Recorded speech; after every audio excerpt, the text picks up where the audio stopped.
¿Estamos todos ahí? Dice la palabra del Señor. Justificados pues por la fe, tenemos paz para con Dios por medio de nuestro Señor Jesucristo.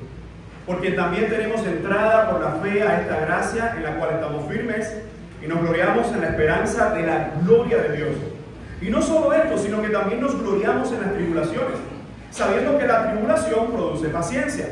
Y la paciencia prueba, la prueba esperanza, y la esperanza no avergüenza, porque el amor de Dios ha sido derramado en nuestros corazones por el Espíritu Santo que nos fue dado. Damos gracias al Señor por su palabra leída, y así como hemos estado desarrollando durante todos estos meses la carta del apóstol Pablo a los romanos, hoy vamos a entrar en una miniserie dentro de la gran serie de Romanos, y es que este capítulo 5, en estos 11 versículos, vamos a detenernos mínimo un mes, porque vamos a estar dividiendo estos versículos en las fracciones más pequeñas que el apóstol Pablo ahí nos está dando, ideas completas. Y si nosotros tenemos diseñado, hemos pensado y orado por hacer esto, es por el tema que ahora Pablo va a exponer a los romanos, después de, en pocas palabras, haberlos dejado al descubierto,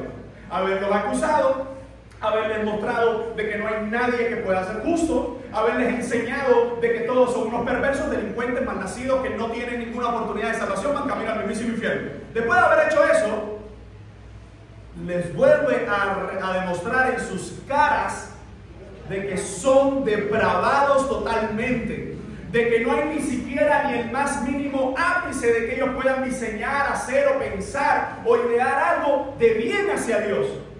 Después de decirnos todo esto, por eso que he planificado y he estado orando, porque en estos 11 versículos vamos a tener mínimo 3 enseñanzas o 3 exposiciones por la importancia. No es que lo que nos ha dicho no es importante, sino que lo que va a decir ahora es determinante en la vida cristiana, y es el tema de la seguridad de nuestra salvación solamente, únicamente en Jesucristo. Así que después de nosotros haber desarrollado los capítulos anteriores, quiero comenzar con una pregunta, y es: ¿qué tanto valoramos la seguridad? ¿Qué tanto se valora la seguridad en la vida? Por ejemplo, ¿qué tanto valora el matrimonio la seguridad? ¿Qué tanto valora un esposo o una esposa sentirse seguro con su pareja? ¿Qué tanto valoramos la seguridad en la casa? Porque si hay algo que hay que hacer en nuestras casas, además de, en la medida de lo posible, ponerlas bonitas, etcétera, es tenerlas seguras. ¿Usted se imagina una casa sin un buen candado, sin una buena reja, sin un buen pestillo, sin una buena puerta, sin una buena ventana? Dice, no me imagino. Y es que cuando hablamos de seguridad, nosotros los seres humanos, como somos tan débiles, tan falibles y en ocasiones tan inseguros, mientras más seguros nos sentimos, mejor estamos, ¿sí o no? Mientras más seguridad tenemos, incluso cuando alguien va a empezar un trabajo, que busca, ¿qué seguridad hay aquí? ¿Qué beneficios hay aquí? ¿Cómo yo puedo desarrollar esto? ¿Cómo yo sé que no me van a sacar al otro día? ¿Cómo yo sé que los beneficios que me dan me van a dar estabilidad? Y la estabilidad a la vez produce ¿qué? Seguridad.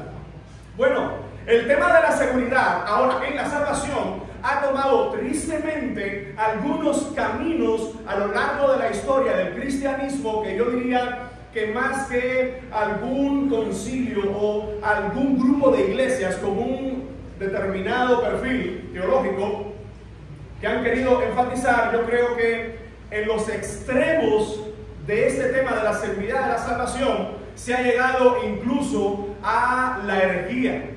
Uno de esos extremos sería: yo soy seguro en la salvación, y como estoy seguro, y la salvación no se pierde, no importa lo que pase en mi vida, no importa lo que ocurra, no importa a dónde vaya, no importa lo que haga, sino que yo seré salvo hasta el final. Algunos han llevado esa teología, no todos, pero algunos han llevado esa teología a un extremo de que en una ocasión alguien me llegó a decir: mis hijos están perdidos, pero como ellos fueron salvos, no importa, ellos van a regresar.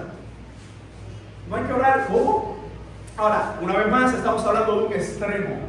Si vamos a otro extremo, y créanme que estoy usando el lenguaje más accesible cuando esto se debate en teología, sobre calvinismo, arminianismo, libre albedrío, seguridad de la salvación, perseverancia de los santos. Eso es un tema de debate de años y años de discusión, donde todavía muchos, la gran mayoría, no se ponen de acuerdo. Lo estoy poniendo de la forma más sencilla. Cuando vamos al otro extremo de la seguridad de la salvación, está ese tipo de persona que no tiene seguridad ninguna. Y es que, y si ahora me pierdo, y dije una mentira, me perdí, tengo que pedir perdón para volverme a salvar. Y es como que hay un ángel en el cielo y es, pecó, bórralo. No me borraron del libro de la vida. Señor, perdóname, anótalo, bórralo. Algunos de nosotros entonces sería, lo pongo, lo quito.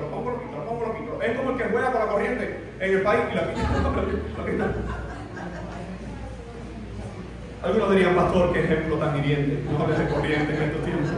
Pero hablemos entonces durante estos domingos sobre el tema de la seguridad de la salvación, y así mismo he titulado estas 3 exposiciones de los 11 versículos del capítulo 5, y es la seguridad de nuestra salvación. Escucha bien, la seguridad de nuestra salvación está en Jesucristo. No es un tema que algunos pudieran decir, como los predicadores tratamos de hacer, un tema que sea llamativo, algo que sea exótico, algo que cuando tú lo digas la gente dice, no, esto fue lo mejor que pude encontrar. Y le confieso que no lo encontré en decirlo de otra manera más sencilla. La seguridad de nuestra salvación está en Jesucristo. No lo separes, porque no solo tenemos seguridad de la salvación, sino que tenemos seguridad de la salvación porque tenemos a Jesucristo. Y fuera de ahí, cualquier cosa pudiera terminar en un extremo. Así que, si nosotros hablemos un poco del término general del capítulo 5. Si usted tiene su Biblia abierta, como espero que así sea, el capítulo 5 nosotros lo vamos a dividir en 3 secciones. Es como hemos asumido que el apóstol Pablo más o menos tiene 3 grandes ideas aquí. La primera sección, que es donde nosotros nos vamos a estar deteniendo en esta mañana, es la sección de los primeros 5 versículos. Esos 5 versículos los vamos a estar desarrollando bajo el tema somos justificados por medio de Jesucristo. En los próximos domingos estaremos hablando de los versos 6 al 8 y es somos amados por medio de Jesucristo.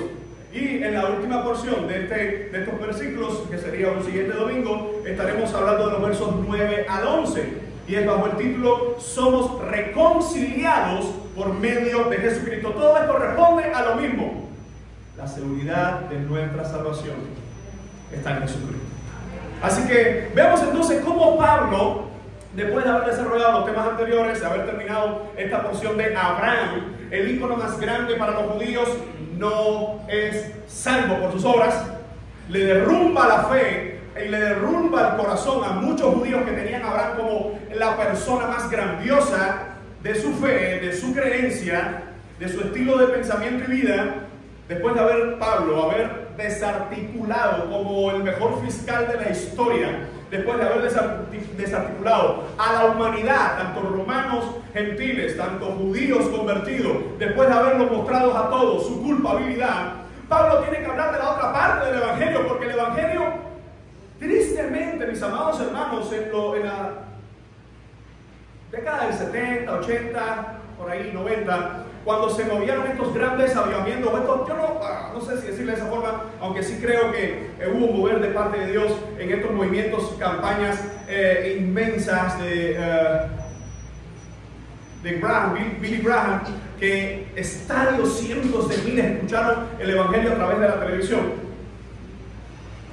Lo bueno de eso es que el Evangelio fue anunciado por muchos lugares. Lo malo de esos movimientos, no digo de este, sino de forma general, es que se hizo muy famosa las 4 leyes espirituales. Famosísima. Cuando usted lee las 4 leyes espirituales, hay algo que usted nunca va a encontrar ahí. Llamado al arrepentimiento, no, más bien hay un plan maravilloso. Estamos separados por el pecado. Tanto así que tristemente incluso la oración final que se hace en esas 4 leyes espirituales es una oración algo así como gracias por haberme perdonado. Pero no pidió perdón. Es que ya da por sentado que somos perdonadoras. Yo no estoy criticando a este hombre que acabo de mencionar, que ya partió con el Señor, ni a otros que estuvieron predicando durante estas temporadas, sino que estoy tratando de resaltar cómo en los últimos 50 años los movimientos más grandes en cuanto al Evangelio trataron de tomar un área del Evangelio. ¿Cuál es el área del Evangelio? Que hay perdón, que todo va a estar bien, que aunque creo que no todo va a estar bien, eso no tiene nada que ver con el Evangelio, pero era la parte de perdonados en el Señor. Pero fíjense, si nosotros vamos al apóstol Pablo, él nos va a estar declarando en el mismo versículo 1, justificados pues por la fe. ¿Qué significa esta frase? frase justificado pues, ese término pues, ¿qué nos está hablando? En español se entiende. ¿Qué nos está diciendo ese término pues? Justificado pues por la fe. Si yo empiezo una oración aquí, como ya les dije, sería lo mismo, como ya les estuve hablando, de hecho si vamos al capítulo anterior, ¿de qué está hablando? Como Abraham fue justificado por la fe, no por las obras ni la circuncisión. Así que Pablo introduce esta nueva sección diciendo, justificado pues por la fe. En otras palabras, es como el buen maestro que está diciendo, como todo lo que les he dicho se puede resumir en que somos justificados por la fe. El término justificación, desde la misma palabra griega, lo que nos está hablando es un término legal. Amados hermanos, los hombres se empecinan hoy. Yo te pudiera hablar de en este último mes de muchos de los eventos cristianos que se han hecho en Cuba. Algunos he tenido acceso, a otros he escuchado por personas que han participado y de otros más o menos he tenido alguna referencia. Y la gran mayoría de muchos, o yo diría que muchos de estos movimientos en estos últimos 2 meses en Cuba es momentos de gran desavivamiento, la cosecha que está por llegar y la gloria que está por desarrollarse y todo ese enfoque. Yo no estoy diciendo que esté en pecado quien lo hace, pero evidentemente eso es una parte de la historia. Ese enfoque es como una continua repetición de la televisión cubana, que ahí es donde único las habas se llenan de carne, ahí es donde la televisión donde único la gente tiene malanga, la gente tiene corriente, la gente tiene, ahí es donde único ocurre. Entonces el problema con esto es que nosotros, después de ver el sistema de este mundo que está tan perdido, hemos traído el sistema de este mundo al Evangelio. Y dice Pablo, justificados pues por la fe, tenemos paz para con Dios por medio de nuestro Señor Jesucristo. Miren cómo Pablo va a enumerarnos los resultados de nuestra justificación. Primero, entendiendo el término justificación, como ya hemos desarrollado anteriormente, por si alguien no estuvo en los temas anteriores, la justificación es toda esa justicia o proceso de justificar que el hombre necesita, que el hombre ha perdido, que el hombre no puede alcanzar, que el hombre no pudiera ni siquiera acercarse, y Dios, por medio de Cristo, lo ha hecho y lo ha puesto o lo ha hecho posible en el hombre. Eso es la justificación. Eso es un reo camino a la muerte que ahora es liberado. Y la única forma de que ese reo camino a la muerte puede ser liberado es por medio del sacrificio de Jesucristo. Así que si nosotros hablamos, hermanos, de doctrinas importantes en la Biblia, esta es una de ellas. De hecho, no hablar de la justificación es no hablar de todo el propósito de los evangelios para nuestra vida.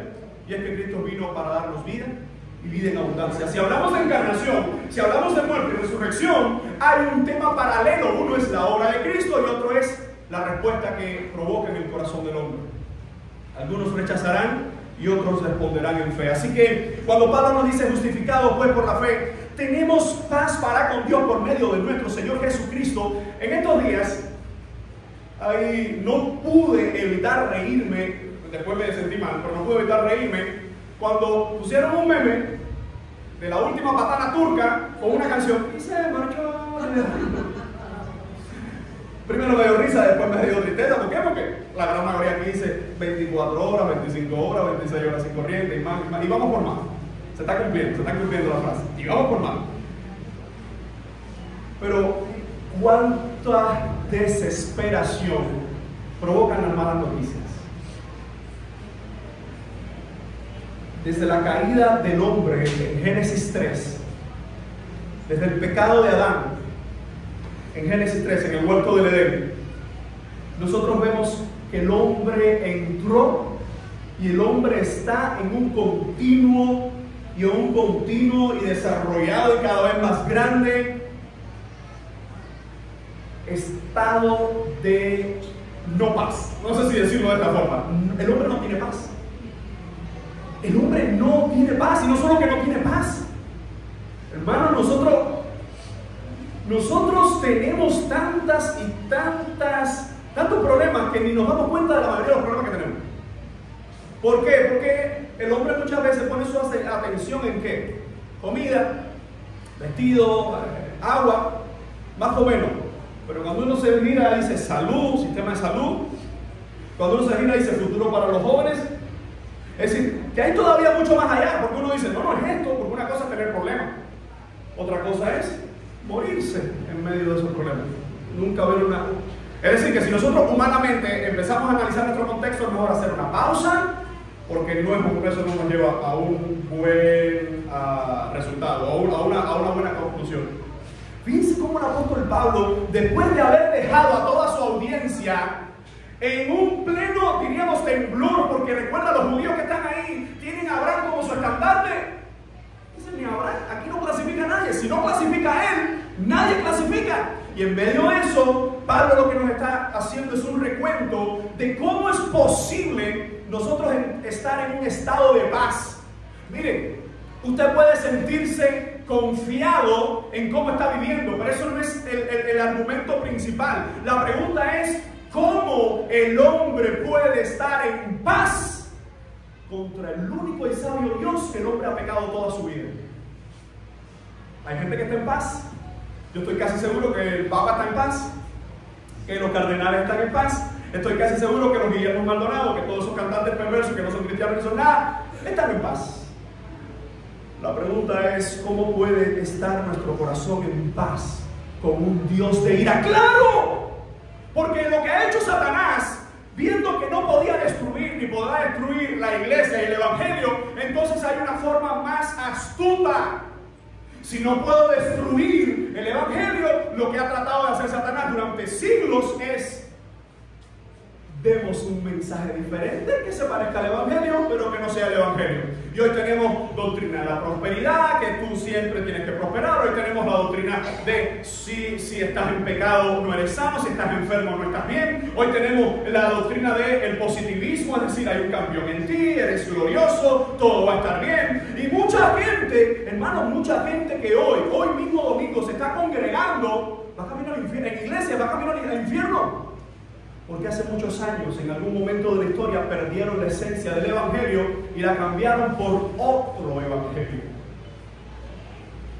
Así que Pablo nos va a decir: justificados pues por la fe. La fe no es una mera confianza que el hombre puede desarrollar. La fe que nosotros tenemos en Cristo no es la misma confianza que usted tenía en los santos antes de venir a Cristo.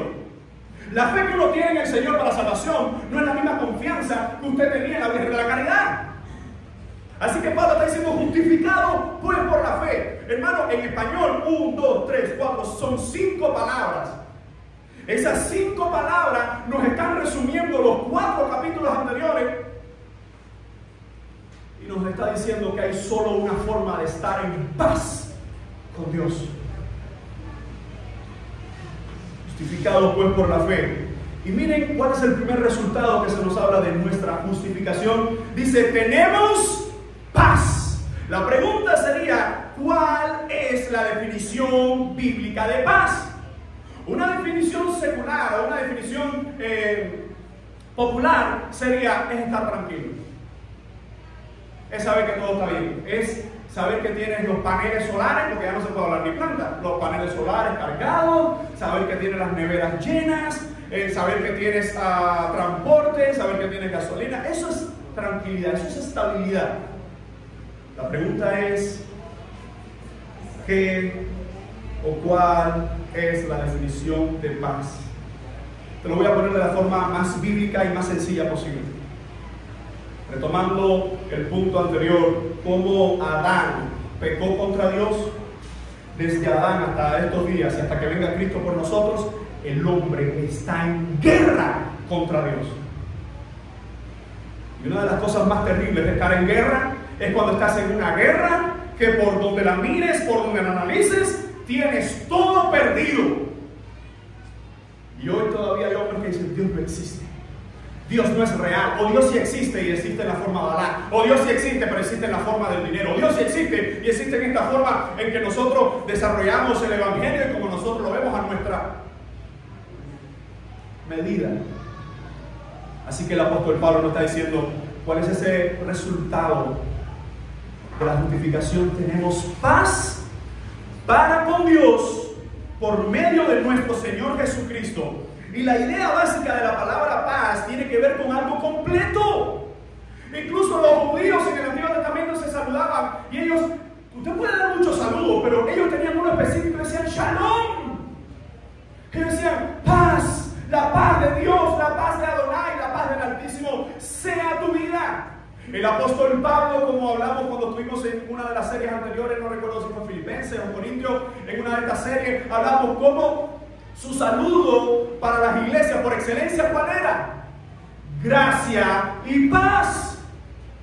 Y es que esta palabra paz, que viene del griego Irene, o si alguien se llama Irene, su nombre siempre fue paz. Esta palabra paz es algo que increíblemente el hombre busca, pero lo busca por sus medios. Un hombre que busca la paz por sus medios, lo único que trae es desorden, guerra, tanto así que el mismo Cristo dice: mi paz os dejo, mi paz os doy. Yo no la doy como el mundo la da. ¿Cómo el mundo da la paz? Primero, la paz que da el mundo. Para tener paz, ¿qué tiene que hacer primero? Guerra. ¿Qué tiene que hacer primero? Intimidar. ¿Qué tiene que hacer primero? Aplastar. Y después es una paz temporal. Hermano, hagamos un sencillo análisis de la historia universal de los grandes imperios para establecer su pax. Como Roma, la pax romana tuvo que tomar una espada. Las cruzadas, incluso las guerras hoy, es que queremos. ¿A quién le da muchos de los premios Nobel de la paz que se le dan hoy? Es a gente que de alguna forma contribuyó a que no se mataran más la gente, a los pueblos. Pero si pensamos en esta definición, tenemos paz para con Dios. Pablo nos añade la explicación, dice: por medio de nuestro Señor Jesucristo. Quiero que lo pienses de esta forma. Mucho antes de tú y yo ser concebidos, ya estábamos enemistados contra Dios. Y usted dice: pastor, no es justo. Bueno, una cosa es tu justicia y otra cosa es la justicia del Evangelio. Antes de que tú fueras concebido, antes que tu madre y tu padre siquiera pensaran unirse, tú y yo, en Adán, estábamos todos enemistados contra Dios. Y fíjense entonces cómo nos dice el apóstol: justificados pues por la fe tenemos paz para con Dios. El término, cuando se nos está diciendo la paz que tenemos para con Dios, dice: no es la paz que otorgan los hombres, no es la paz que diseña el hombre, es la paz que solo puede venir por medio de. ¿Quién dice? Por medio de nuestro Señor Jesucristo. Y la pregunta sería: si Él es el creador de los cielos y la tierra, si Él es nuestro Señor, nuestro Dios, si Él es poderoso, omnipotente, es decir, todo lo puede, todo lo sabe, todo lo ve, si Él es amoroso, si Él es justo, y todos los atributos que tenemos, la pregunta es: ¿qué características tiene la paz de Dios entonces? ¿Qué características o elementos puede tener la paz del único y sabio Dios de esta tierra? Uno puede decir: bueno, lo más que podemos decir es la paz de Dios. Y al decir de Dios y mencionar todos sus atributos, yo creo que ahí estaríamos entendiendo mejor lo que es la paz de Dios. Y escuchen, una persona no creyente no tiene paz, no tiene la paz de Dios. Puede tener una estabilidad económica, puede tener una tranquilidad temporal, pero no tiene paz. ¿Por qué razón? Porque está enemistado contra Dios. ¿Por qué razón? Porque fue concebido en pecado. ¿Por qué razón? Porque si le das atrás al reloj genealógico, en Adán todos estamos en pecado contra el mismísimo Señor. Así que lo que nos está diciendo el apóstol en esta idea de tenemos paz con Dios, algo que nosotros deberíamos entender es como Isaías, si usted le da tiempo a buscarlo conmigo, Isaías 48, yo se lo puedo leer, Isaías 48, para que no digan más: ay, pobrecito a esa persona, lo único que le falta es tener a Dios. Para que no digan más: ay, porque fulano es tan bueno. Para que las jóvenes no digan más: ay, pero él no es cristiano, pero es una excelente persona. Miren lo que dice la palabra del Señor sobre este tipo de gente. Isaías 48, versículo 22. No hay paz para los malos, dijo Jehová. No hay paz para los malos, dijo Jehová. Y si vemos Isaías 57, 21, corre solo unas páginas, y mire cómo dice: no hay paz, dijo mi Dios, para los impíos. Parece hasta una canción: no hay paz para los impíos. Tiene hasta rima. No sé si os ven que es un compositor, puedes hacer una canción esta: no hay paz para los impíos. Parece hasta un reggaetón, pero el reggaetón no. no, miren, y quien está diciendo no hay paz para los impíos es el Dios de la paz. Es el Dios de los cielos y la tierra. Así que cuando nosotros vemos, mis amados hermanos, cómo es posible que el hombre pueda tener paz, en las mismas palabras de Jesucristo, si vamos a Juan 14, nosotros nos vamos a dar cuenta dos referencias directas que Jesús hace sobre la paz que el hombre necesita. Juan 14, 27 dice de esta manera el Evangelio de Jesucristo: la paz os dejo, mi paz os doy. Yo no la doy como el mundo la da. No se turbe vuestro corazón, ni tenga miedo. El miedo en nuestras vidas solo puede ser ahuyentado con la paz del Señor en medio de nosotros. Mis amados hermanos, hay tantas cosas que nos provocan, que nos producen miedo. Fíjense cómo Jesús mismo en Juan 16, pasa a la otra página.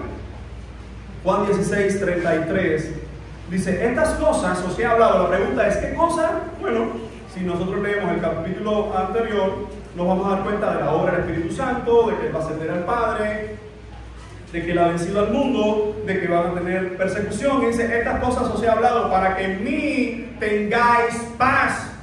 En el mundo tendréis aflicción. Hay traducciones antiguas que dicen: en el mundo tienen aflicción, pero confiad, yo he vencido al mundo. En otras palabras, hermanos, la paz que tu alma y mi alma necesita no es una mezcla de consejos, no es una mezcla de un tratamiento médico, no es una mezcla de filosofía. La paz que nosotros necesitamos tiene un nombre, y es Jesucristo. La paz que necesita nuestra alma es Jesucristo.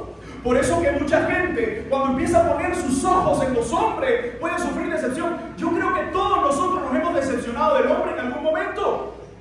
Ahora, el problema está donde nosotros buscamos o donde nosotros anhelamos nuestra paz, hermano. Recuerda que todo tu hermano te va a fallar, tú mismo le vas a fallar a tu hermano, pero es en medio de nuestras debilidades, es en medio de nuestras tormentas, que hay solo un capitán en la barca que detiene y calla los mares y las tempestades, y se llama Jesucristo.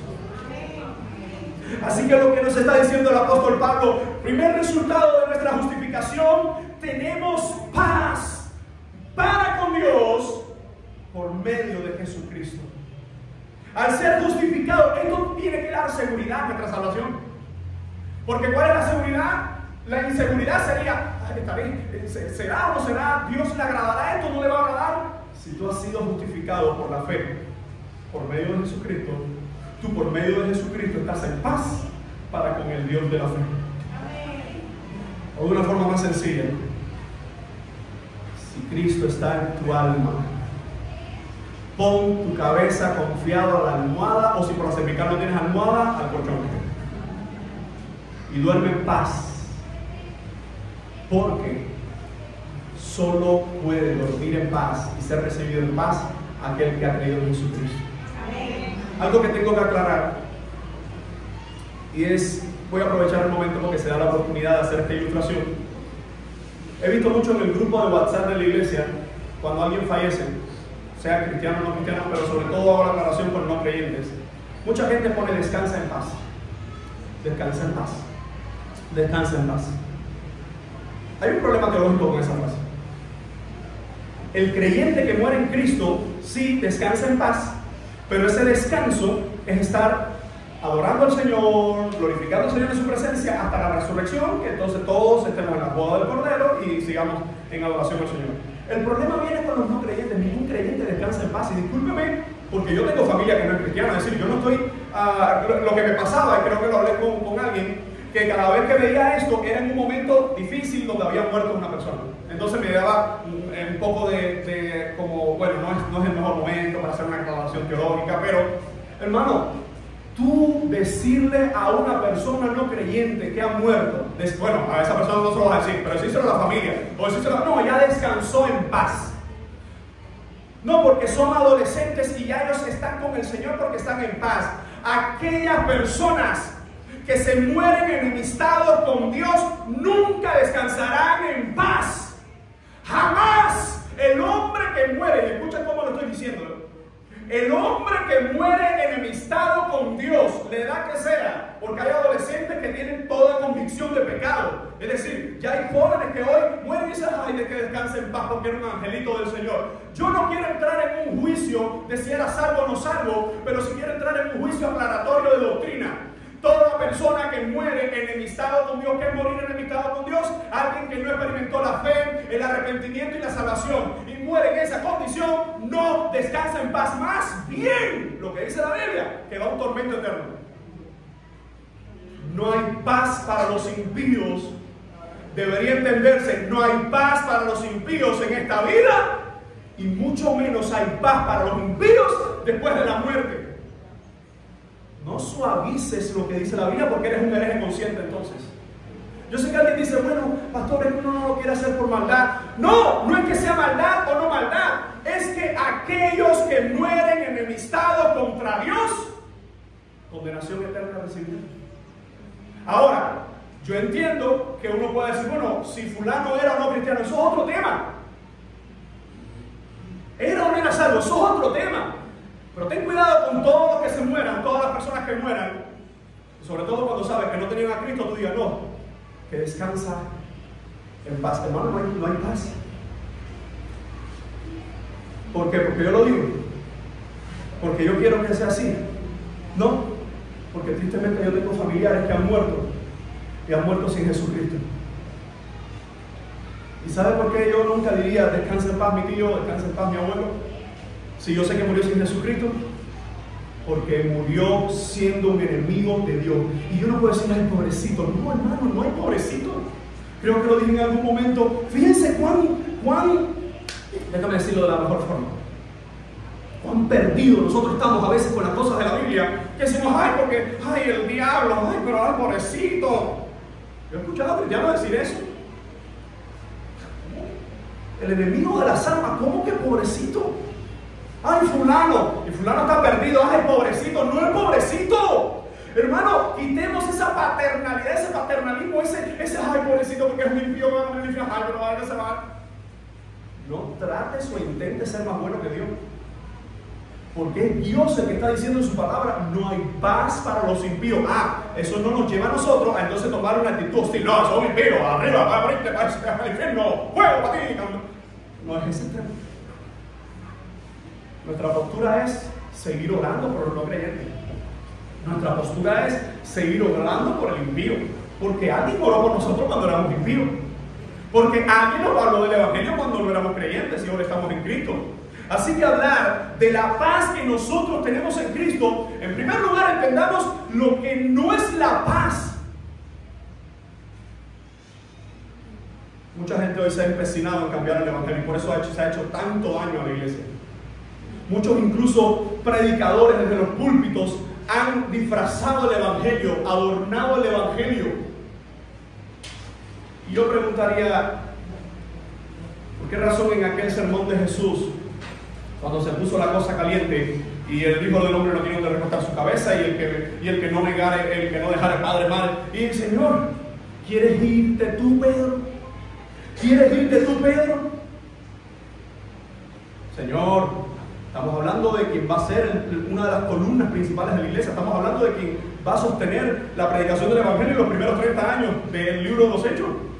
¿Quieres irte tú, Pedro? Ay, Señor, ¿a quién vamos a ir? Si tú eres el único que tienes palabras de vida eterna. Dejemos de ser tan condescendientes con el pecado y con las cosas que están mal. Y empecemos a mortificar más nuestro cuerpo. Señor, si tengo tu paz es porque tú me perdonas. Si tengo tu paz es porque tú me das fuerza. Pero aquellos que no tienen paz te pido por ellos, porque ellos necesitan la justificación que solo tú puedes dar por medio del Cordero. Así que Pablo nos está diciendo, primer resultado de esta justificación, tenemos paz. Veamos en segundo lugar lo que también nos dice que tenemos. Verso 2, por quien también tenemos entrada por la fe a esta gracia en la cual estamos firmes. Me encanta cómo Pablo está usando de una forma gramatical sencilla. Dice, tenemos entrada por la fe. Ahora, para nosotros cuando dice tenemos entrada, quizás venga a la mente, bueno, entrar a, no sé, es que ya no tenemos ni cine, pero en algún momento entrar al cine, o entrar a una casa, o entrar a una invitación que se te da y entran. Lo que Pablo tiene de trasfondo detrás, ¿qué cosa es? En la mente de los judíos hay algo que está estrechamente relacionado con la entrada al lugar santo, o la entrada a la presencia de Dios. Y es que Dios mismo estableció que si querías entrar al lugar santo o si querías redimir pecado, tenías que entrar, pero tenías que entrar con algo en las manos. Y muchos perversos apóstoles falsos hoy han dicho hay que entrar con dinero, y trae tu dinero, y trae esto, y trae lo otro, y trae... Mire, yo no puedo resumir de esta forma. Si tú no diezmas, ese es tu problema con el Señor. Si tú no ofrendas, ese es tu problema con el Señor. Ahora, lo que sí debería ser nuestra paz es que un corazón agradecido contribuye con todo, tiempo, dones, talento e incluso con moneda, con dinero. La medida está en tu corazón de agradecimiento. ¿Estamos obligados a diezmar? No. La pregunta sería, ¿estamos obligados a estar agradecidos con Dios? No, porque cuando yo como obligación tengo que hacer algo que es una gratitud, entonces no es gratitud. En otra forma, todo lo que hacemos, venir a congregarnos, es gratitud. Aunque a veces tenemos que decir, hermano, no congréguese, hermano, venga, hermano, venga, hermano, venga. Y es como alguien, una persona en el desierto que se está ahogando, que no puede más, y tú dices, toma agua, hermano, por favor, ven y toma agua, hermano, ven, por favor, no te pierdas, toma agua. Hermano, por favor. Eso es congregarse. Hermano, ora, lee la Biblia. Y la persona muriéndose, ora, y es con el vaso de agua, ora, hermano, mira, toma, lee la Biblia, estudia la palabra. Al final, la vida cristiana consiste en lo que Cristo hizo por nosotros para salvación, y el resto tiene un nombre y es gratitud. Amén. Así que fíjense cómo hoy no es necesario que nosotros entremos con dinero para agradar a Dios. Hoy no se hace necesario que nosotros entremos con animales para agradar a Dios. Pero fíjense cómo Pablo usa una gramática sencilla sin tener que mencionar el cordero y los animales, pero yo asumo exegéticamente, sin interpretando el texto, que esta frase tenemos entrada tiene que ver con lo mismo que se usa en la Septuaginta. Algunos recordarán que la Septuaginta es una traducción del Antiguo Testamento al griego. Y la palabra que se usa en la Septuaginta, en Levítico 4:14 y en otros textos para hablar de entrada, es prosago. Y es la misma palabra griega que aparece en este texto cuando Pablo dice tenemos entrada, lo que está diciendo tenemos prosago, es decir, podemos entrar libremente. ¿A dónde llegaba el concepto de la entrada a la casa de Dios? Que incluso en el templo, recuerden que la gente piensa que los apóstoles, Jesús o las personas entraban así como nosotros, se sentaban y... Una de las cosas que tenía el templo, todos sabemos, lugar santo, lugar santísimo solo entra el sacerdote, sumo sacerdote, lugar santísimo entran algunos de los sacerdotes a hacer su ofrenda, pero donde la gente entraba era los atrios. Es decir, nadie entraba ahí, veía el sacerdote allá, no, era afuera. Era en los atrios donde se oraba, que eran las columnas que incluso después añadió Salomón, Herodes. Es decir, que detrás de todo esto tenemos entrada. La gente incluso cuando venía de lejos, que recorría cientos de kilómetros, decían, Señor, llévame a tus atrios. Los salmos decían, ¿quién estuviese en tu casa en Jerusalén? Es decir, que el judío promedio, o más bien el judío fiel a la Torá, anhelaba tener entrada a la presencia de Dios, aunque costara un cordero, un palomino, lo que fuese. Y ahora Pablo está diciendo que por medio de la justificación tenemos entrada, y miren cómo vuelve a decir, por la fe. Pero entrada por la fe, ¿a qué? A esta gracia. Entonces, en otras palabras, en primer lugar tenemos ¿qué? Paz. La paz de Dios. En segundo lugar, ¿qué tenemos? Gracia. La gracia del Evangelio es lo que penetra en nuestra alma, nos destruye, nos vuelve al revés, saca todo lo perverso que somos, lo pone a un lado y dice, salvación es lo que necesitamos. Hermano, cuando Pablo le está diciendo a esta iglesia, por medio del Señor tenemos entrada por la fe a esta gracia en la cual estamos firmes, esa frase en la cual estamos firmes es una explicación extra de lo que Pablo está desarrollando. ¿Cuál es el tema principal de Pablo? Que tenemos por medio de la justificación, tenemos paz. Que tenemos por medio de la justificación, tenemos gracia. Pero ahora en gracia dice, en la cual estamos firmes. Y si nosotros vemos esta frase, en la cual estamos firmes, los tiempos griegos nos están reafirmando, y el español trata de rescatarlo, pero solo viendo el tiempo griego, nosotros vamos a darnos cuenta que lo que Pablo está diciendo, dice, y en esa gracia nosotros seguimos firmes. Hermano, eso es seguridad de salvación. La seguridad de salvación es que la gracia que ha sido puesta en nosotros es el mismo Dios de la gracia. Porque a veces uno puede pensar en la salvación desde este punto, y es como que dice, bueno, esta persona es salva. Y es como que yo digo, bueno, la salvación, agarremos la salvación. Bíblicamente es al revés. Es el Dios de la salvación quien nos toma a nosotros. Puso los ojos así, porque así de agradecido está un pecador cuando es salvo. Y ese Dios nos toma a nosotros. ¿Y sabes cómo la Biblia nos muestra que es nuestra vida? Trata esa parte.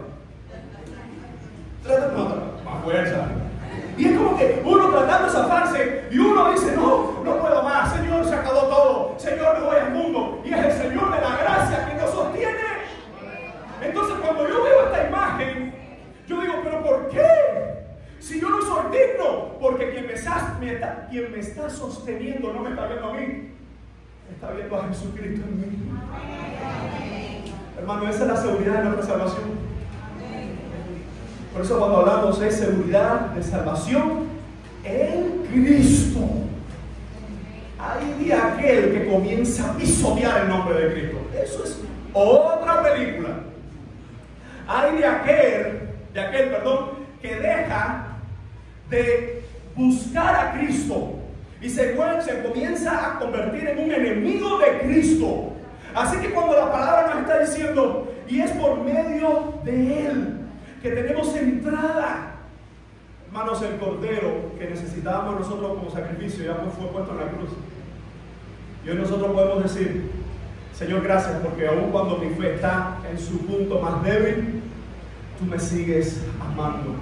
Como cantábamos hace media hora, tu fidelidad sigue persiguiéndome. No la merezco y me sigues persiguiendo. No la merezco y te sigues persiguiendo. Si tú te empiezas a sentir inseguro de tu salvación, es que tú no has entendido la obra de Cristo en ti. El simple hecho de que tú digas, Señor, quiero amarte, Señor, perdóname, ya eso te está diciendo que tú eres salvo. El problema es al revés. Cuando a ti no te interesan las cosas del Evangelio, cuando a ti no te importa el pecado, ahí el análisis es diferente. Porque si tú odias lo que Dios ama, tú eres enemigo de Dios. Si tú amas lo que Dios odia, tú eres enemigo de Dios. Si tú amas la mentira y es algo que Dios aborrece, tú eres un mentiroso y eres enemigo de Dios. Si tú odias el perdón y Dios ama el perdón, entonces tú eres no perdonador, rencoroso, todas las cosas que se añaden ahí, y eres un enemigo de Dios. Así que lo que Pablo nos está diciendo, por medio de él tenemos entrada. Y yo quisiera ilustrarte, terminar con esta muchacha, creo que está nervioso acá.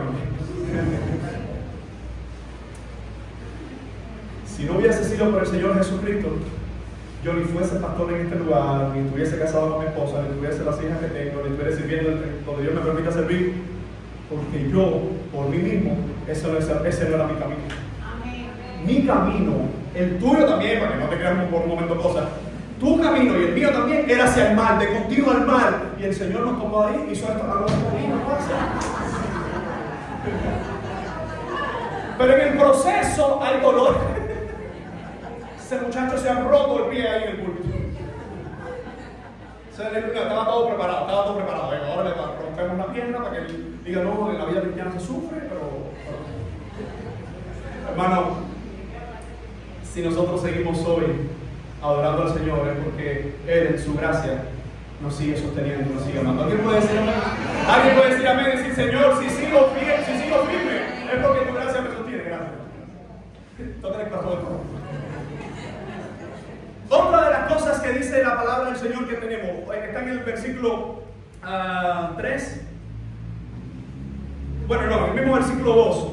Después de decirlo, porque también tenemos entrada por la fe en esta gracia en la cual estamos firmes, es decir, en la cual estamos en pie. Miren ahora otro de los resultados de nuestra salvación, nos dice, y nos gloriamos en la esperanza de la gloria de Dios. Esto parece como algo redundante. Gloriar, esperanza, gloria. Bueno, es algo que el apóstol lo ha querido ilustrar de esta forma y vamos a tratar nosotros de ver los elementos principales. Dice, nos gloriamos. La pregunta inicial es, ¿qué es gloriarse en algo? ¿Qué es gloriarse en algo? Vamos desde lo más sencillo. Por ejemplo,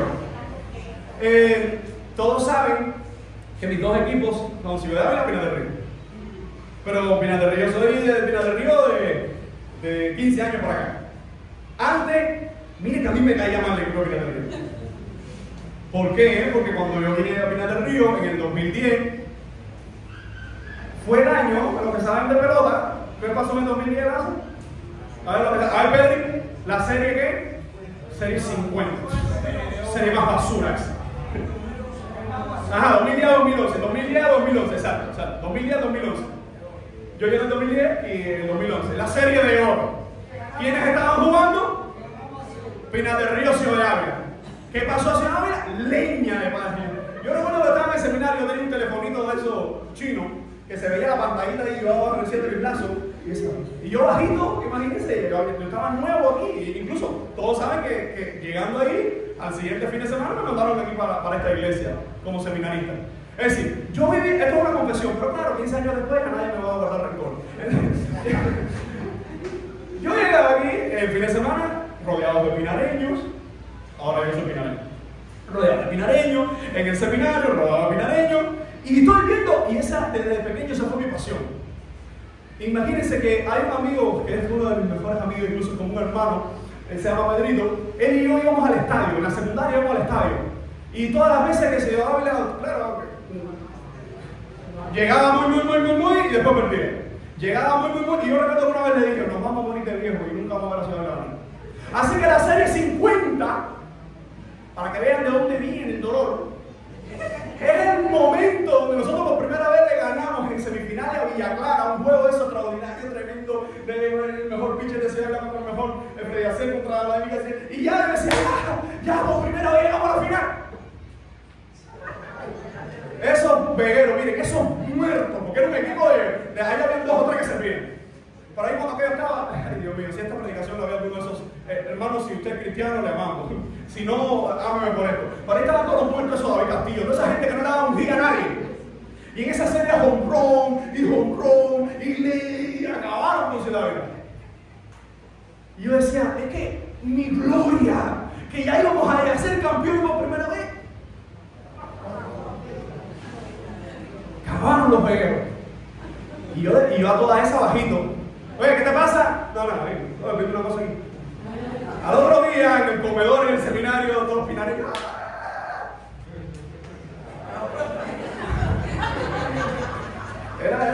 Hermano, estábamos hablando de una frustración de un niño que de 9 10 años iba al estadio.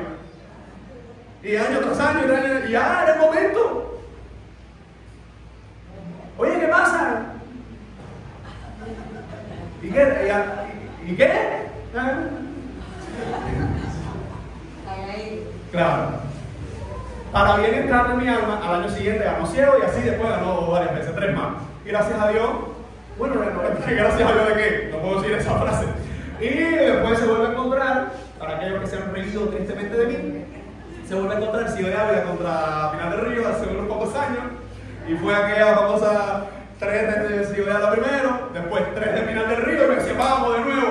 Y ganó Ciudad Ávila. Pero eso fue, recuerden, hace 15 años atrás. Pero todos tenemos algo que se puede convertir en la gloria. Es decir, este es mi equipo preferido. O este es, no sé, este es mi deporte preferido. O que mis hijos triunfen. Mis amados hermanos, miren lo que Pablo nos muestra que es gloria del cristiano. Es decir, que es la mayor exaltación. Y no algo temporal, porque estamos hablando de un deporte que al año siguiente todo el mundo se olvidó de eso. Y fíjense como Pablo dice, y nos gloriamos en la esperanza de la gloria de Dios. Primero, ¿qué es gloriarse? Hay una gran diferencia entre un no creyente que se gloria. ¿Cómo es la gloria del no creyente? Pasajera, falsa, ¿qué más? Vana. ¿Por qué? Porque es alguien que no tiene el Espíritu de Dios, que no tiene el Espíritu del reino de Cristo. Entonces, la gloria del creyente es que yo era ciego, ahora veo la luz. Es que yo era un enemigo. Hermano, si tú miras a tu alrededor, aquí hay materia prima de lo peor que se podía dar si Cristo no llegaba a tiempo. Tú miras a tu hermano, no sé, vamos a hacer un ejercicio. Mira que tienes al lado. Tú dices, ¿qué clase de delincuente salía de aquí? Dice, oye, el Señor rescató esta pieza. Tú miras a tu hermano y tú lo ves cantando y dice, oye, qué viejito si se logra. Oye, Olivia, ¿qué clase de pieza el Señor rescató si no será una viejita candelilla por ahí? Así es. Pero amados hermanos, esa es la gloria del creyente. La gloria del creyente no es algo, sino alguien. La gloria de los hijos del Señor es Jesucristo mismo. Yo puedo decir gloria a Dios porque mi Señor es Jesucristo. Gloria a Dios porque mi Señor no es Buda, que es falso. No es Alá, que es falso. No es Mahoma, que es falso, aunque fue una persona real. No es la Virgen de la Caridad, no es San Lázaro, no son los santos. Gloria a Dios, porque podemos decir, Señor, entre tanto Dios es falso, el único verdadero vino entre tantos a mí para darme perdón y vida. Nadie dice amén. Hermanos, ese es el Evangelio. Dice, y nos gloriamos en la esperanza. No es como, fíjense qué creativo es el hombre. El hombre dice, bueno, evidentemente nuestra esperanza era verde, se la comió un chivo. Sí, la esperanza de los hombres es así. Pero la esperanza de Dios es roja y está teñida por la sangre de Cristo, y esa no hay chivo que se la coma. Así que nosotros podemos decir gloria al Señor porque Él es nuestro Dios. Vamos a dejarnos chapucería. Si puedo dar un aplauso al Señor, dáselo. Pero eso no fue a Él. Era Él.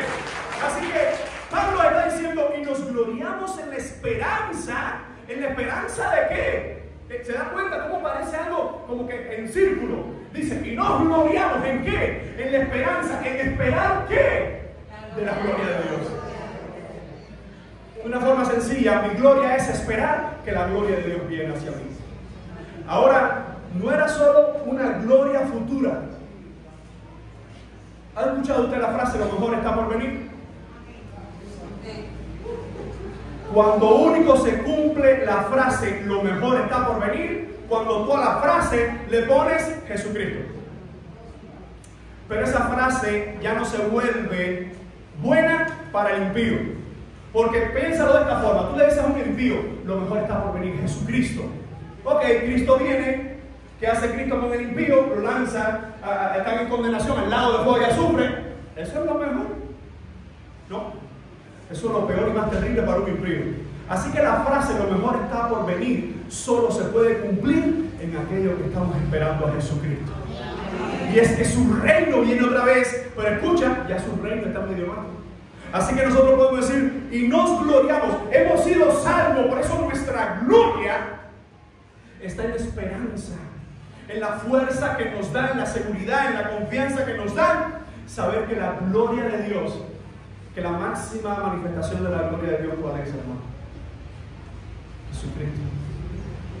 La historia más hermosa de la gloria de Dios fue dibujada en el escenario más horrible que los hombres habían diseñado en el primer siglo, en una cruz. Pero hoy nosotros no esperamos a un Cristo muerto. ¿Qué puede estar pasando hoy? No sé. Pero la esperanza que tú y yo tenemos en Cristo debería y debe y tiene que darle fuerza al Hijo de Dios, porque pase lo que pase en medio nuestro, estemos atravesando lo que estemos atravesando, podemos decir, Señor, he sido salvo, mi gloria está en que tú vienes otra vez. Mi gloria está en que tú no abandonas a tu iglesia. Así que no simplemente es un futuro lejano que nunca llega, como algunos sistemas que solo prometen cosas buenas en el futuro. Qué bueno que nuestro gobierno, qué bueno que nuestra patria no es de aquí. Aleluya. Santo. Qué bueno que nuestras promesas no vienen de hombres. Qué bueno que nuestra gloria no viene de los hombres. Viene de la palabra santa del Señor y está firmada con sangre del Cordero inmolado. ¿Quién dice gloria a Dios? El creyente considera la gloria como el fin definitivo de la salvación. La gracia ya ha sido dada en medio nuestro. Y si vamos a hablar de seguridad de salvación, una vez más, hermano, mire, déjeme aclarar esto, porque es muy poco común que usted escuche una iglesia que tenga el nombre de Bautistas del Libre Albedrío hace mucho énfasis con esto. Y eso yo creo que está mal, porque como nosotros hemos sido salvos, en esto es donde más tenemos que hacer énfasis.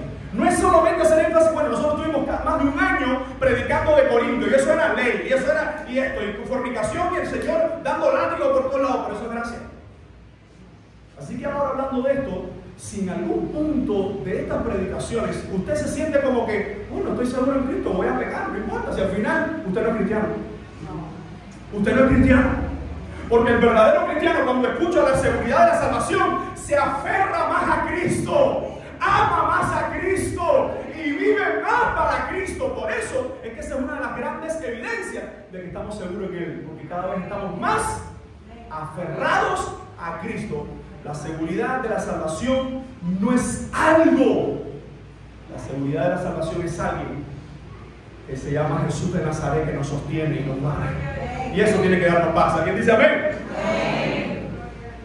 Cuarto elemento o resultado de la justificación. ¿Está siguiendo conmigo la lectura? Sí. Versículo 3. Fíjense cómo dice. Y no solo esto, es decir, tenemos paz, tenemos gracia, ¿qué más tenemos? Nos gloriamos en la esperanza. Fíjense cómo los dos primeros son cosas que hablan de pertenencia. Tenemos paz para con Dios, tenemos gracia del Señor. Y ahora nos habla de respuestas. Nos gloriamos en la esperanza. Bueno, este cuarto argumento es: nos gloriamos en las tribulaciones. Y aquí es donde la cosa se pone fea, porque eso va contra los evangelios de hoy. Nos gloriamos en las tribulaciones. Miren cuál es la afirmación. Versículo 3. Y no solo esto, es decir, no solo tenemos paz, no solo tenemos gracia, no solo nos gloriamos, ¿verdad?, en la gloria de Dios, sino que también nos gloriamos en las tribulaciones. La pregunta es, ya sabemos lo que es gloriarse. Es sentir, es poner la fe, las palabras, las acciones, la vida en la expectativa de la gloria de Dios. La pregunta es, ¿qué tribulaciones? A ver, ¿quién levanta la mano y dice: tengo un PhD, tengo una maestría, tengo tres maestrías en tribulación? Si eres cubano ya estás graduado de maestría. Pero miren cómo el apóstol dice: no solo esto, sino que también nos gloriamos en las flipsis. La palabra griega aquí es flipsis, y esa palabra flipsis tiene que engloba la idea de tribulación, de sufrimiento. Mira cómo suena esto: y nos gloriamos en el sufrimiento. Incluso, hermanos, la palabra griega, cuando empezamos a buscarla a lo largo del Nuevo Testamento, nos vamos a dar cuenta que tiene que ver con esa presión que llega a tal punto que nos saca el zumo. Entonces no es sencillamente un sufrimiento, es ese sufrimiento pero que nos va exprimiendo, déjame decírselo desde el cubano coloquial, y nos va exprimiendo. Y dice: mira, por eso que veo que esta vida me exprime, por eso que yo veo que este problema me saca. Las tribulaciones son un medio de bendición para los creyentes. Lo voy a repetir porque no escuché ningún amén y no quiero que lo diga ahora. Las tribulaciones, el sufrimiento que tú tienes hoy, las pruebas que pasas hoy, es para acercarte más a Jesucristo. Lo que tú atraviesas y lo que yo atravieso hoy, mañana y hasta que venga Él, todo lo que nosotros pasamos, escucha bien porque hay dos fuentes. Hay tribulaciones que nosotros pasamos simplemente por ser creyentes, y hay otras que nos las buscamos por cabezones.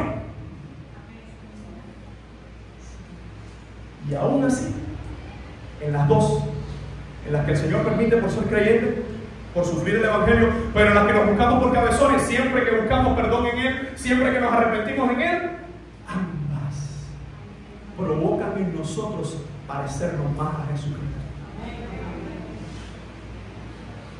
Si nosotros vemos lo que Pablo nos está diciendo, nos gloriamos en las tribulaciones. Hermanos, Pablo es uno de nuestros mejores ejemplos. Pablo supo serle fiel a Dios en Varadero 5 estrellas. ¿Qué Varadero? Ya no. En Punta Cana, con todos los gatos pagos. Él fue fiel a Dios en Punta Cana, con todos los gatos pagos. Pero también le fue fiel a Dios en Vaca Muerta, pasando servicio militar obligatorio.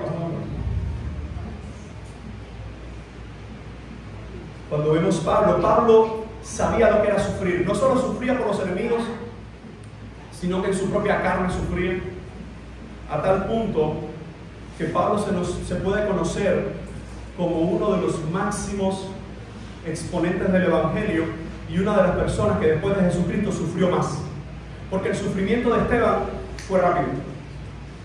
Fueron varias pedradas y cayó muerto.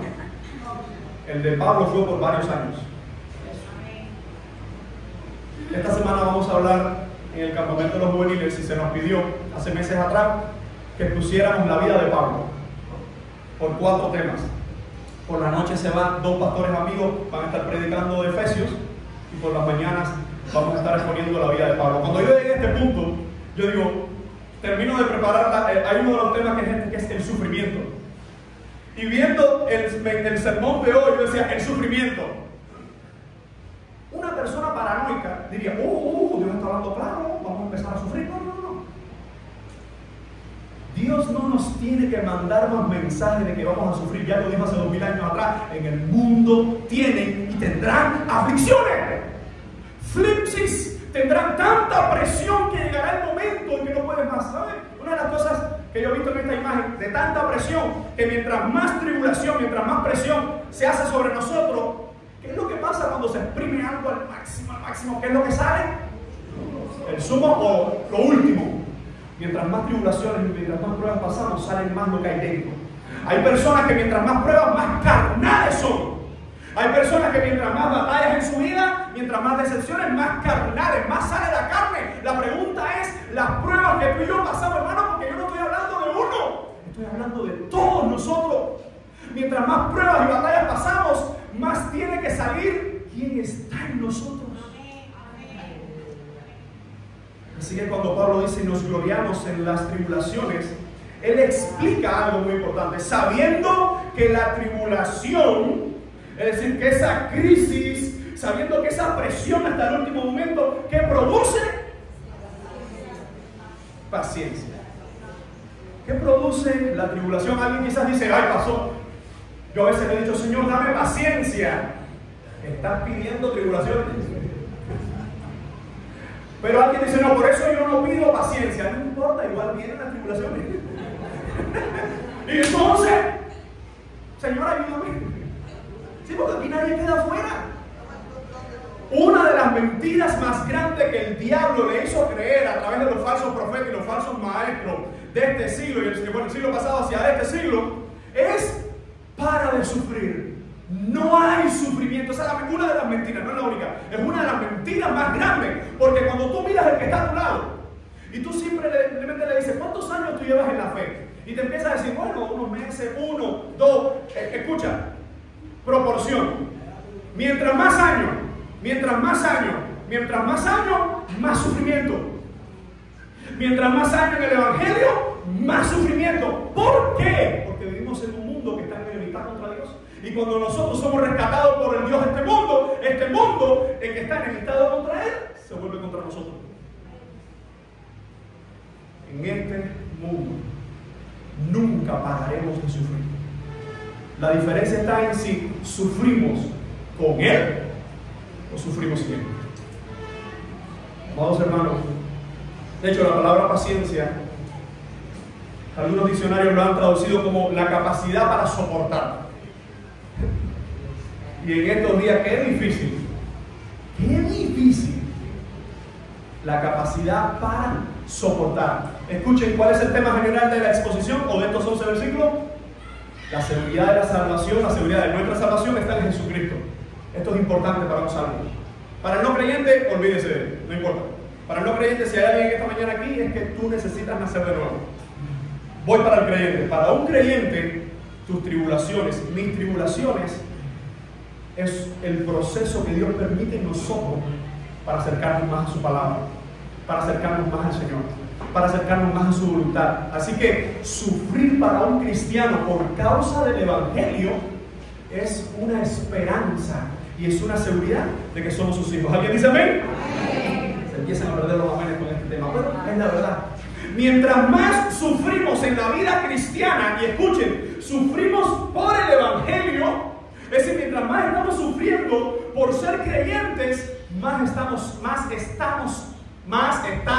estamos siendo moldeados a la estatura de Jesucristo. La tribulación que produce capacidad para soportar. ¿Cómo tú sabes si tú eres paciente si tú nunca has tenido que estar a las 6 de la mañana en la parada a las 6? ¿Cómo tú sabes que eres paciente si tú hace 3 días atrás no hiciste la cola desde la noche antes para la miseria? Discúlpeme por esa palabra, pero para la miseria esa que dieron de pollo, que era, eso no da para una semana. La pregunta es, ¿qué producen las tribulaciones de nuestras vidas? Según el Evangelio, paciencia. Pero no se queda allí. No se queda allí. Y la paciencia que produce, porque posee esto. Es como que estás saliendo. ¿A cuánto les han pasado? ¿Le ha pasado que estás en medio de una prueba, estás saliendo y cuando tú miras dices, no, pero si lo que estoy entrando? Yo pensé que estaba saliendo. No, lo que estoy es entrando. O estás saliendo de una prueba y cuando tú miras, no, pero es que estoy en una peor ahora. Dice, la paciencia. Ahora, recuerden que esto es revelación de Dios. Recuerden que esto es el Evangelio. Es decir, esto no es algo que me estoy inventando hoy por la mañana. Dice, la paciencia, que es lo que trae más prueba. Es así como un ciclo. No es un ciclo masoquista, sino que es un ciclo donde sufrimos hoy, pero estaremos sufriendo mañana. ¿Cuándo termina? ¿Cuándo se descansa para el creyente? Para el verdadero creyente, ¿cuándo se descansa en paz? Cuando se esté con el Señor. Mientras aquí estamos en guerra. Cristiano, estás en guerra. Basta ya de perder miserablemente el tiempo. Cuando podemos dedicar más tiempo a la oración, cuando podemos dedicar más tiempo a nuestra familia, el diablo no descansa, pero nuestra carne descansa menos. Tú y yo estamos en una guerra constante, y en medio de esa guerra, si no estamos aferrándonos a Cristo, a su palabra, a la oración, al congregarnos, al servirle, al amarnos unos a otros, ese ciclo, ¿sabe lo que está haciendo? Nos está alejando de Dios. Así que Pablo dice, la paciencia prueba, y la prueba, esperanza. Hay otras versiones que toman esta palabra prueba y me encanta porque tratan de rescatar el trasfondo griego y dice, y la paciencia trae un carácter probado. Es verdad, hermano. Las pruebas de nuestra vida lo que prueban es nuestro carácter. ¿A cuánto les ha pasado que en medio de una prueba dice el Señor, tú me vas a sacar de aquí? Porque siempre lo has hecho. Yo siempre, hace muchos años, desde que estoy predicando en este púlpito, se los he dicho y lo he visto en mi vida tantas veces. ¿Por qué será que siempre en la prueba que estamos nos olvidamos de todas las que nos sacó el Señor? Porque somos falibles, es decir, somos humanos. Pero lo que Dios nos ha dicho es que incluso el creyente que entra en este ciclo, ¿cuál es el ciclo? Es decir, ¿cuál es la idea general? Nos gloriamos en las tribulaciones. ¿Por qué nos gloriamos? Porque sabemos, hay convicción. Ahora, el creyente no entiende esto, es decir, el no creyente no entiende esto, el no cristiano que dice, no, que va, disculpa, pero yo no estoy ahí para tener que sufrir, no, yo no estoy ahí, yo no voy a una iglesia, no, porque el no creyente no lo entiende, pero el creyente se gloria en la tribulación, ¿por qué? Porque entiende el ciclo de la vida cristiana. ¿Cuál es el ciclo de la vida cristiana? La tribulación. Yo me glorío en ella, porque ella me trae paciencia. Esa paciencia me trae un carácter probado. La idea del carácter probado es cuando se tomaban los metales, se entraban al fuego. ¿Y qué es lo que hace el fuego? Hermanos, el fuego quita las impurezas. Entonces, no oremos más solamente, Señor, sácame de la prueba. No, añade algo a la oración. Permíteme pasar contigo esta prueba. Porque hay gente que sale de la prueba, pero salió todavía con la pereza. Hay gente que tuvo problemas con un hermano, pero sigue toda su vida fajado con los hermanos. Porque no aprendió que en el proceso de fajarnos unos a otros, de no entendernos unos a otros, el Señor nos ayuda para la próxima mostrar más amor. Para la próxima mostrar más perdón, hermano. Pidámosle a Dios porque por medio de la prueba podamos salir con un carácter probado. Señor, quita lo que está mal en mí. Yo no sé cuánto les ha pasado que en medio de una situación está orando y de pronto hace una pausa. Señor, y si en medio de esto soy yo el que está fallando, soy yo el que está haciendo algo mal, Señor, ayúdame a cambiarlo. Hermano, porque nosotros nos equivocamos. No culpemos tanto a los demás, no nos culpemos unos a otros. Miremos primero a nosotros. Miremos hacia nosotros y digamos, Señor, ¿qué me quieres enseñar en medio de este dolor?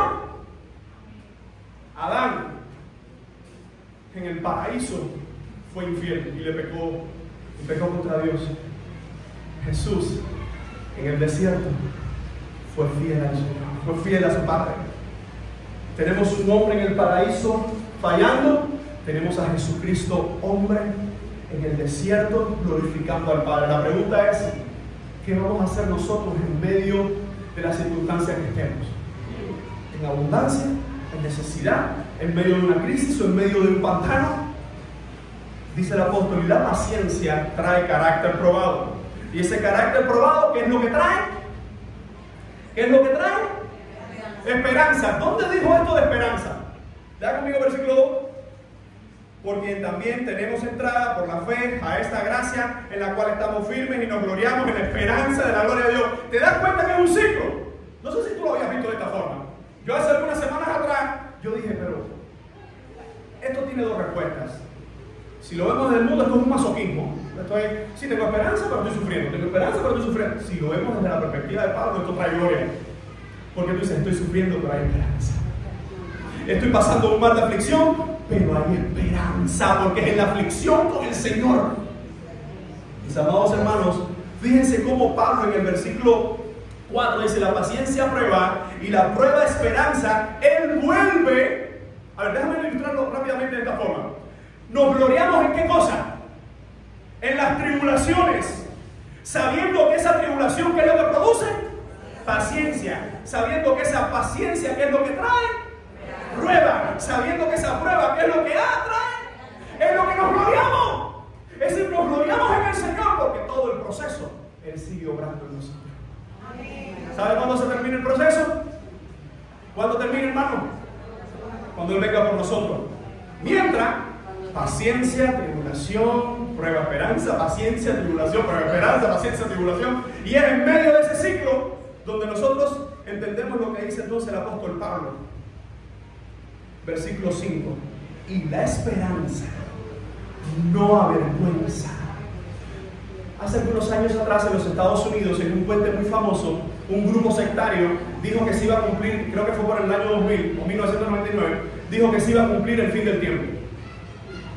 Ese grupo se reunió, no sé si algunos acá han leído sobre eso, ese grupo con su líder se reunieron en el puente y habían vendido todas las cosas y se deshicieron de todo y abandonaron todo y fueron al puente porque ese loco que estaba como su líder decía, hoy es el fin del mundo. Y hoy es el fin del mundo. Y estuvieron anunciando el fin del mundo. Fueron reporteros. Esto es un hecho verídico. Fueron reporteros y cuando pasó el día entero, ¿qué pasó? La gente se iba a su casa y uno de estos reporteros, yo no sé si bueno o malo, se acercó a uno de ellos y le dijo, tranquilo, si al final no es el fin del mundo. Hay algunos que no entendieron, pero es real. Ellos estaban así porque no era el fin del mundo. Y el reportero le dijo, bueno, cuando un chiste tiene que explicarse, ya no es un chiste. Pero es real, es real. Para esa gente que fuera el fin del mundo se convirtió en su máxima vergüenza. Pero para los que esperamos en el Señor, esta esperanza que tenemos no nos va a avergonzar. ¿Por qué? Porque Dios lo va a cumplir. Hermanos, recuerden que estamos de paso en esta vida.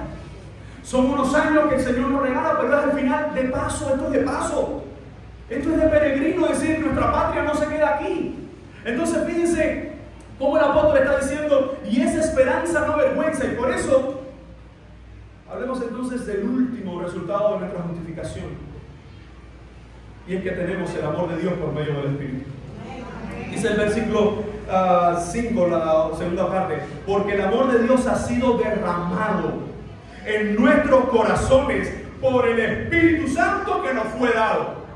El amor que no viene del Espíritu Santo es el amor pasajero, son esos enamoramientos, son esas esperanzas confusas, son esas experiencias efímeras, es decir, eso que no tiene valor ninguno. Pero esto es otra de las garantías o de las cosas que nos traen seguridad en nuestra salvación. ¿Cuál? Que el amor que Dios ha derramado en nosotros lo ha hecho por medio del Espíritu Santo. En otras palabras, soy imperfecto, hermano. Tú eres imperfecto. Pero también somos amados.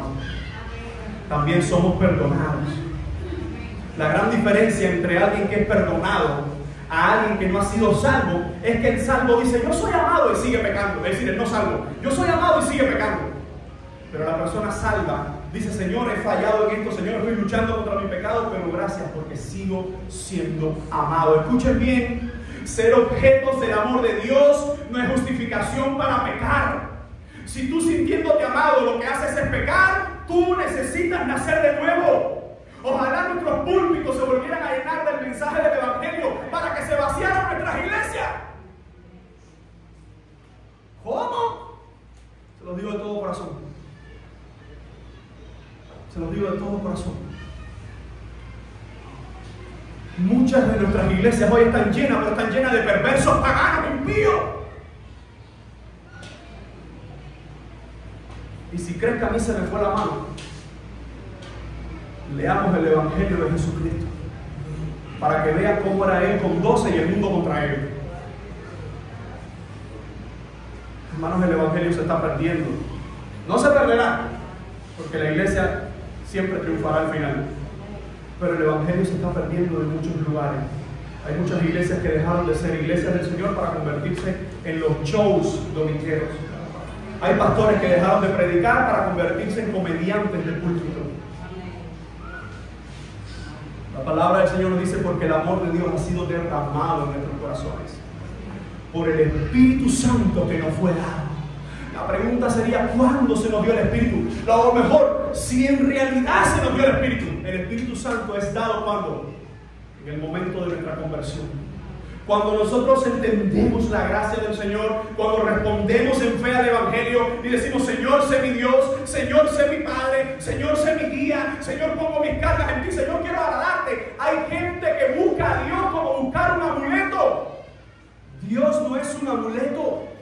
Por eso que mucha gente le dijeron, vamos a cambiar el mensaje, vamos a hacer llamativo el Evangelio. No hagas llamativo lo que es una locura, que es la predicación del Evangelio. Si nosotros lo vemos desde afuera, es una locura, esto es de loco. Ven acá, deja de vivir como tu vida es la vida, desde afuera, ¿no? Empieza a privarte de gusto, empieza a dejar de hacer cosas que tú quieres hacer, empieza a darle placeres a tu carne, empieza a ese que te dice las otras cosas, empieza a perdonarlo, y si te lo vuelve a hacer, vuélvelo a perdonar, y si por casualidad te lo vuelve a hacer, vuélvelo a perdonar. Esto es cosa de loco. Tranquilo, que aunque estés mal hoy, no importa, un día vas a estar por la eternidad y cantando y adorando. Eso es cosa de locos, es cosa de locos para los que no tienen a Jesucristo. Para los que tenemos a Jesucristo es una bendita y gloriosa locura, que los pocos años que vamos a estar aquí, estaremos con Él, y la eternidad seguiremos con Él. Así que el apóstol dice, porque el amor de Dios ha sido derramado en nuestros corazones por el Espíritu Santo que nos fue dado. Así que, como mismo la teología de Pablo, uniendo sus cartas, nos dice, el Espíritu Santo se nos ha dado como garantía, como las arras, es decir, el primer pago, la garantía de que hay algo mejor por venir, y ese algo mejor es estar en eternidad con Él. Quisiera terminar en esta mañana con esta ilustración. ¿Cómo saber si hay seguridad en mi salvación? ¿Cómo saber si soy creyente? ¿Cómo saber si verdaderamente yo he sido salvo por Jesucristo? ¿Cómo saber si en medio de esta prueba yo estoy enfrentando lo que yo mismo me he buscado o estoy enfrentando lo que por creyente me toca, que es sufrir por Jesucristo? Y más importante, ¿cómo entender que soy seguro en Él, por Él y para Él, pero fuera de Él no hay nada de seguridad en mi vida? El apóstol Pablo lo dice de esta forma: justificados pues por la fe, tenemos paz para con Dios por medio de Jesucristo, por quien también tenemos entrada por la fe a esta gracia en la cual estamos firmes, y nos gloriamos en la esperanza de la gloria de Dios. Y no solo esto, sino que también nos gloriamos en las tribulaciones, sabiendo que la tribulación produce paciencia, para la paciencia prueba, la prueba esperanza, y la esperanza no avergüenza, porque el amor de Dios ha sido derramado en nuestros corazones por el Espíritu Santo que nos fue dado. En pocas palabras, Pablo nos está diciendo: la seguridad de nuestra salvación está solamente en Jesucristo. Sigamos, hermanos, aferrados a Jesucristo y a su palabra.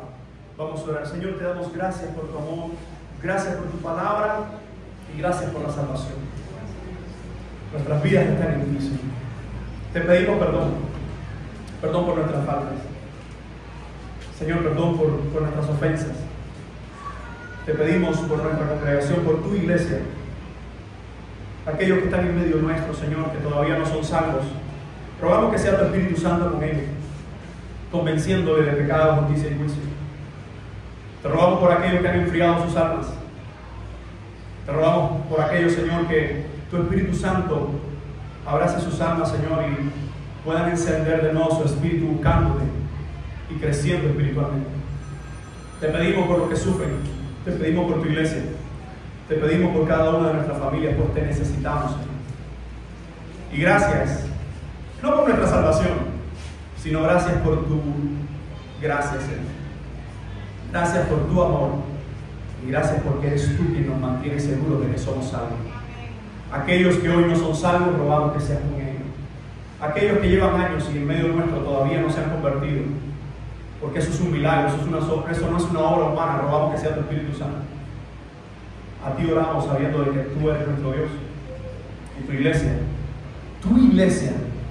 aquellos que viven en santidad, perseveraremos hasta el final, hasta que vengas por nosotros. Ayúdanos a serte fieles, a seguir creyendo, a seguirte amando, a seguir perdonando, a seguir viviendo el Evangelio, aferrados a tu palabra, aferrados a Jesucristo, con la guianza del Espíritu Santo. Te bendecimos, Señor, te damos gracias y te decimos amén.